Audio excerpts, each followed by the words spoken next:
Welcome to Bards and Barrels, the podcast for Dungeons and Dragons players new and old. I'm Brett Miller, and I'm joined by my friends and co-hosts Phil Boone and Ross Struess. We'll be exploring the world of Dungeons and Dragons in each episode, sharing our experiences, offering tips and advice for those who play and run this classic game. So whether you're a new player just starting out, or a seasoned veteran looking to get a new perspective on things, Bards and Barrels has something for everyone. So sit back, grab a drink, and join us as we roll for initiative and embark on this epic adventure.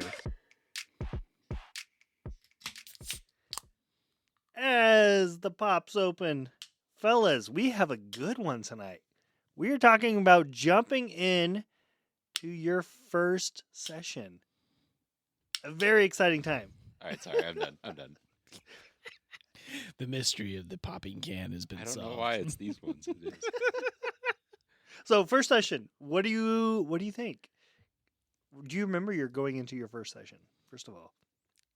I had the biggest... Okay, so first session, DM starts explaining. We were doing Curse of Strahd. This was before you joined, though, I think. Yep.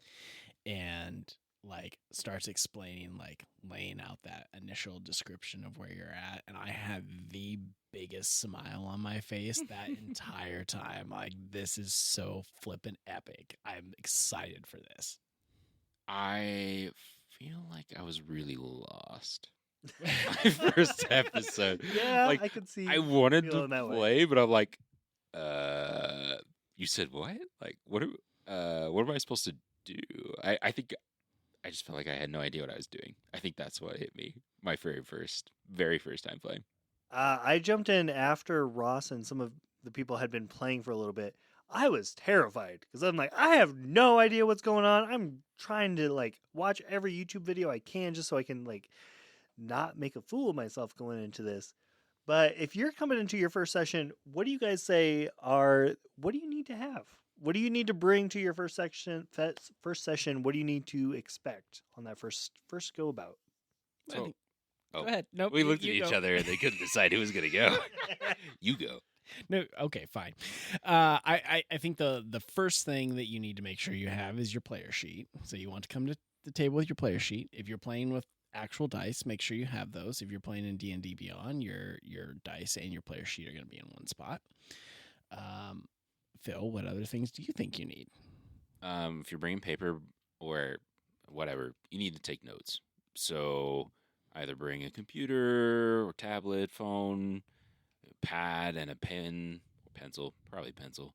If you're going to take notes on the session, which I strongly encourage, especially the further on you get in the session and the DM's like, hey, remember that one person you met in session 2? I don't know. There's really not a whole lot else. Snacks or something to snacks, beverages, drink. Yeah, beverages for sure. 100% on the snacks. Yes. If you're playing with minis, if your DM's not keeping them, make sure you bring your minis with. Or even just a token, right? Right. If you're brand new to D&D and you don't want to go buy miniatures or create one, through Hero Forge, which is a service you can use to create them, you just take something, a Lego minifigure, a coin, honestly anything that can represent your character on a battle map if there happens to be an actual battle map on the table. Speaking of tokens, I saw a Facebook reel the other day where somebody was like, you can take magic cards and punch out the images and use them for tokens. And my heart just about broke because I'm like, why would you do that to your magic cards? I mean, if you've got 8 copies of a Carry On Crow, you can punch one out and just put it in a token and it would be fine. Phil would know about this. It's a much better use of a magic card than ever. Stop. Blasphemy. Hard take. Jeez. Yikes. Not hard take. Hot take.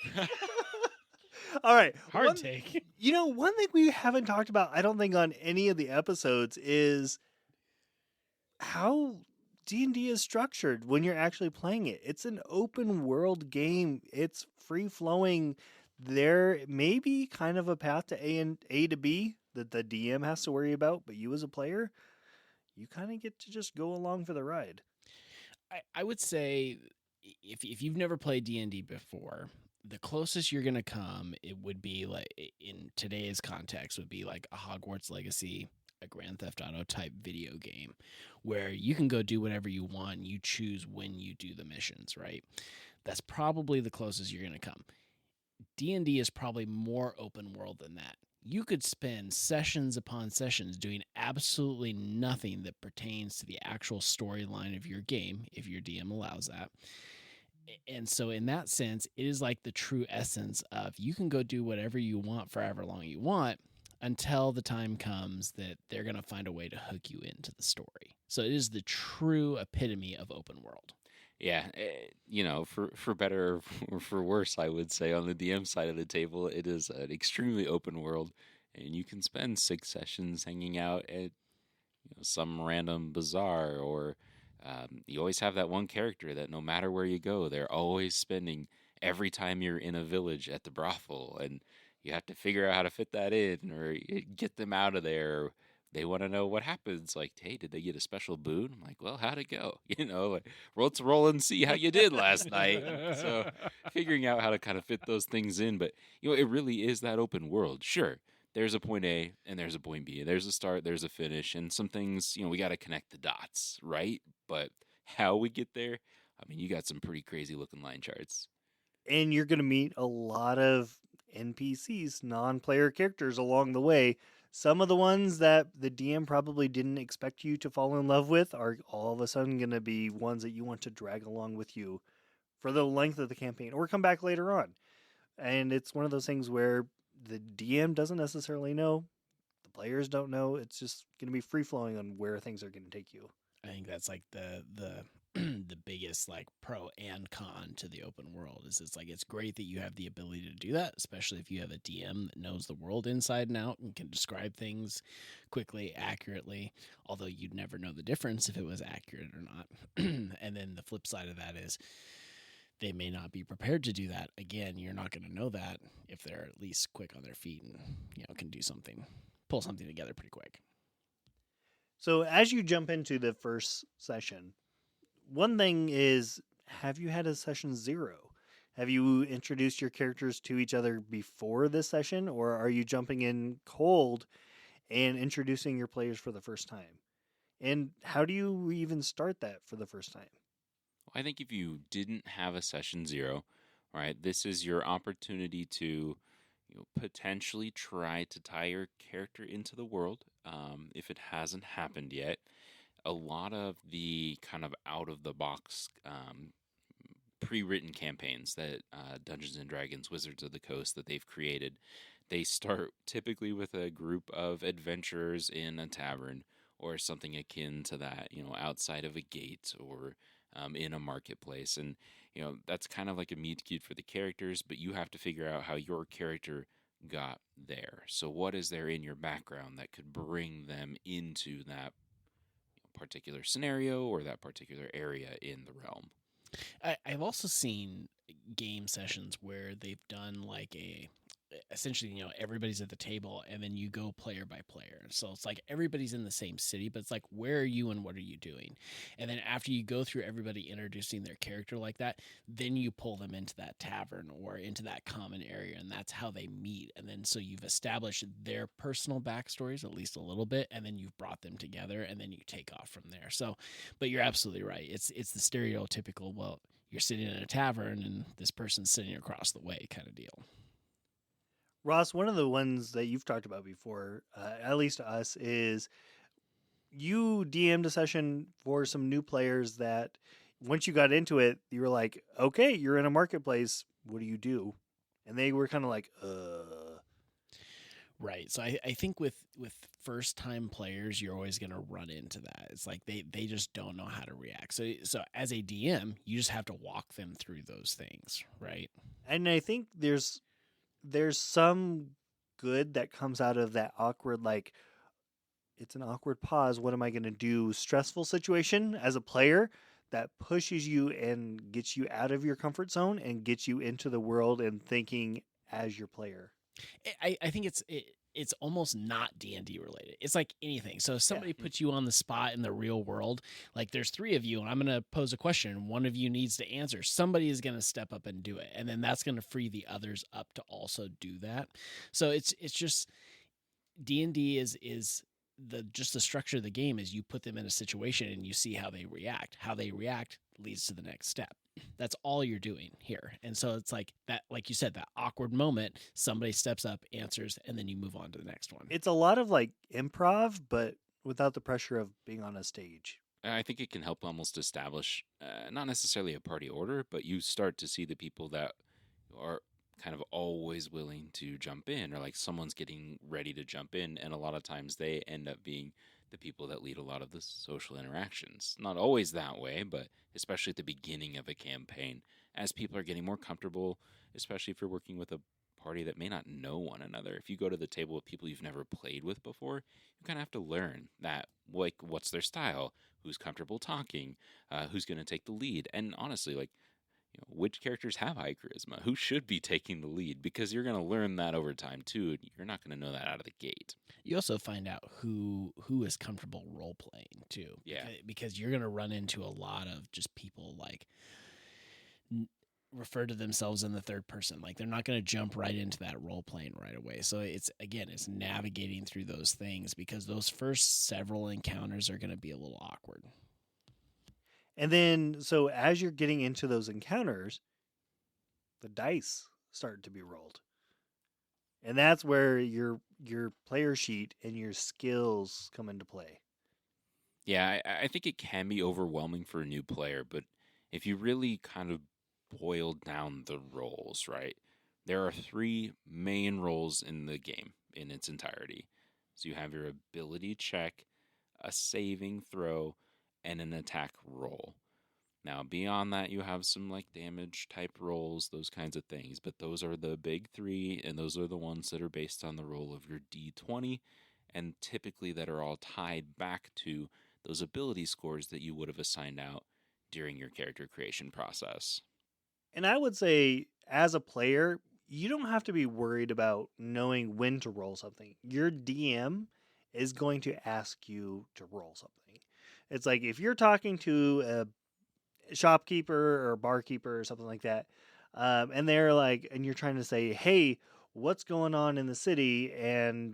or "Hey, I need a room. Give me a room right now, or else I'm going to beat you in the face." The DM is going to be like, "Okay, give me an intimidation roll, or give me an insight roll, or something like that, to know if the barkeeper's telling the truth, or how your interaction is going." And what Brett's describing there is what we typically would consider like your ability check, right? Like how good are you either innately or training wise good at overcoming a specific challenge. So if you are trying to maybe negotiate a situation and you're making a persuasion check, how persuasive are you? You're going to roll that D20, apply your modifier, and the DM's going to have basically, how difficult is that? There's a difficulty class. Is it really hard? Do you have to roll at least higher than a 20? Which would be really hard? Or, is it pretty mundane? Is it relatively easy? You roll higher than a 10. And that's what you'll see a lot of times in your first sessions. Those difficulty challenges or those difficulty ratings are typically on the lower side. And as you, gain levels, they get a lot harder. But that's kind of your ability score piece. Your DM may also ask you to make a save. And that is, like shit's about to hit the fan. Are you going to be able to dodge something that's coming at you, right? Roll your D20, apply your dex modifier. Did you get out of the way in time? Did you save? That's where those ones come into play. I would also say, if you're a first-time player, don't be afraid to ask questions. Also, don't be afraid to say, is that a D20 that I'm rolling? Because I think that's a lot of people will... A DM is always like saying, hey, you need to make this kind of check. Sometimes they'll assume it's going to be a D20, but if you're not sure, ask the question. I would much rather you ask me, hey, what do I need to roll, than to just assume and roll the wrong thing or feel uncomfortable. Most of the time, it'll be that D20, the big one. Yeah. And I do think if you're playing Beyond, as much as I love using D&D Beyond, it's also kind of a crutch too. Because if I tell you to make a perception check, you can just click on it. And you don't have to know anything about what dice is being rolled, the math that's being applied, or anything like that, which is super helpful. But at the same time, there's something to being able to learn how the game is actually played. So the other thing is knowing when to jump in as your character. So you might have some really talkative people at your table, but your character has something to say. When do you pipe up and say it? That's a tough question. So there are different ways you can look at it. So mm, honestly, naturally, when I am a player character, I'm typically not the first person to jump in unless no one else will. Now, most of the time, I also play characters that have pretty low charisma, if you couldn't tell by some of my character builds that are out there. So, normally, my play style doesn't lend itself to being that jump in person. Now, on the DM side of the table, if I notice some players that tend to be dominating the conversation, not intentionally necessarily, it just happens, it's natural. Some people are more comfortable than others. I try to ask specific players questions to pull them in. So I would say, if you feel like you can't jump in, or if there are some players that tend to talk more than others and you're worried about it, talk to your DM because they can help bring that, to a more equal balance. And one thing, if you look at your character sheet and you see you have a proficiency in a skill, which is a little filled in circle next to your skill list, that means you are good at it. And so if you are talking to somebody and or are trying to intimidate someone and you have that intimidation circle filled in, that might be one of those occasions where this is somewhere you should step in as your character. When in doubt, if you're a first time player, I would much rather you talk and then I, as a DM, sort it out. Like if multiple people are trying to talk and then I can say, yes, you go first or whatever, I would much rather just jump in and we'll figure it out than nobody talking. Especially early on in the campaign, too. Showing up to your first session, talk about everything. If you don't know the rules, speak up, because that's the time to start learning instead of pretending or trying to figure it out on your own. And then you're like 6 sessions in and you still don't quite know how to play your character because you didn't really ask. And then you kind of shut down. You don't even want to jump in because you don't feel confident. So it's important, I think, up front to ask those questions. Don't be afraid to throw yourself out there because you're probably not the only one, especially if you're in a party of new people. And even in the role playing, like don't be afraid to jump in. Same sort of concept. So after you've confronted the barkeeper and decided intimidation isn't working, you're going to punch them in the face. Then you go into attack mode and you're going into a battle. What does your first battle look like? What do you need to expect going into combat for the first time? So this is where D&D becomes more structured. So yes, we've talked about open world, doing whatever you want. Combat has an order. So the very first thing your DM's going to ask you to do is roll initiative. Well, usually. There might be some surprise stuff. But typically at some point you're going to be asked to roll initiative, which means you roll your d20, you apply your initiative bonus, which is also your dex modifier. And that is where you're going to determine what order you're going to go in the combat. Highest numbers at the top, smallest number at the bottom, and literally each person gets a turn. So I roll a 20 and have +3 to initiative. I get 23 and probably go first. So my first attack, what am I going to do? I'm going to look at my player sheet, look at the actions in combat, and decide, am I going to attack? Am I going to disengage and run out of there? If it's somebody who is a lot bigger than me, possibly, and figure out what to do from there. And I would say, too, so one thing to know is just because you're in combat doesn't mean you have to fight. Yeah. You could still try to talk yourself out of a situation. You're just in that structured turn order because you technically are in combat. And I think one thing that we need to establish as when you get into combat, everything slows down in time relativeness. Each action is 6 seconds.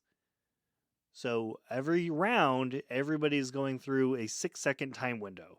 And then once you go back to the top of the turn order and go through the next round, it's the next 6 seconds.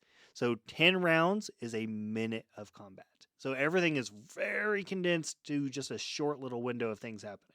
I think that's where a lot of people have gotten confused in the past, at least in sessions that I've run, is that time dilation is like, you're absolutely right. It does condense so much. It's like essentially in a round, it's 6 seconds, like you mentioned. So everything that happens in that round is happening concurrently. And it's like people lose track of that a little bit. Yeah, like if you're trying to have an entire conversation after combat has started, it's going to be tricky. Your DM might limit you on how much you can say on your turn because it's going to keep moving. It's going to be the next person's turn coming up. Yeah, that's true. And one thing with combat is, like, if you've watched The Legend of Vox Machina on Amazon, sometimes they get sped up in the action and in the combat sessions to be that quick. It's like boom, boom, boom, boom, boom, boom, boom. A whole bunch of characters doing something, like, and it's only a brief second of a clip that you see them do something. That's a little bit more realistic of what you're actually talking about. In actual gameplay, when you're sitting at the table, it's probably going to be 15, 20 minutes per round. Yeah, trust me, you're 6 seconds of your turn, or I guess 6 seconds a round. So if you got 6 people, they get 1 second turns, right? Technically, right? A Yeah. 6 second round. It's more like 5 minutes per person, I feel like most of the time. So those tend to be a little lengthy, but Which tends to make a lot of sense. We haven't talked about it, but when you're talking about actions, reactions, like those would all be instantaneous things that happen on your turn quickly, and then you're moving on to the next thing. And thankfully, you get some time to figure out what the heck you're going to do next. Right. Until the person right before you screws up your plans and then you have to go off the rails, but you got to learn to adapt. always. Right. So after you've survived your combat and you're back to a more level spot, you're probably going to be wrapping up your session for your first session and looking at what are you going to do next. And so that leads to one thing that we've learned is very, very vital is schedule your next session right away. Right. I mean, one of the things that we've gotten really good at is like when we hit the end of a session, it's like we know we want to play every 2 weeks. We all look at our calendars and we all find time. Even if that's tentative, it's better to get it on the calendar and adjust than to not even plan the next one. Even if you're playing the next day, get everybody in agreement and look, when are we going to play next? Have something to shoot for, because if you're just like, oh yeah, I'm excited to play again, and then if you don't have anything on the calendar, it's not going to happen. Yep. And know how you're going to play too, right? Like, okay, we're all playing next week. Are we getting online? We getting together? What's the plan? Like, make sure everyone's in the loop. So if you're looking at the number one advice you could give a new player going into their first session, what would be your top advice heading into their first session as a player? Ross is looking at me, so I assume that means he wants me to go first. But honestly, so there are a lot of things that you could do to get ready to play in your first session. But at the end of the day, you are playing D&D because you are here to maybe try something new, try something different, ultimately to have fun, right? Like, it is an open world. You get to make decisions for your character. You are playing with a group of people, so you want to make sure that it's not just fun for yourself, but for your entire party. So play as a party member. Don't play as a single character, and be willing to, roll with the campaign. You get to make choices, so does the DM. So your choices have consequences, and live with them. But at the end of the day, the goal is for you, everyone at the table, and the DM to have fun playing the game. The only thing I would add to that, do not feel like you need to try to learn everything, know everything. It's not going to happen. Come to the table, open-minded, ready to play, and have fun. That's the goal of the game. 100% agree with that. Yeah, that's kind of what my number one thing was, is you don't need to know everything. If you kind of know how to do a skill check, that gets you probably 90% of the way there. If you at least spend a little bit of time on your character sheet looking at how does my character make an attack, that's probably most of the rest of the way. Because after that, you're maybe some saving throws, but those are pretty easy to learn on the fly. And even if you don't, ask questions. Yep. There's nothing wrong with that. Highly encourage you to ask questions as well. Because the people that have played before are going to be very willing to keep you interested in playing. They want you to come back for session 2. Yes. Right. All right, we are going to wrap things up there. Guys, it's a fun time on Bards and Barrels. If you haven't checked us out on Facebook, check us out, Bards and Barrels. And we'll catch you again on the next episode.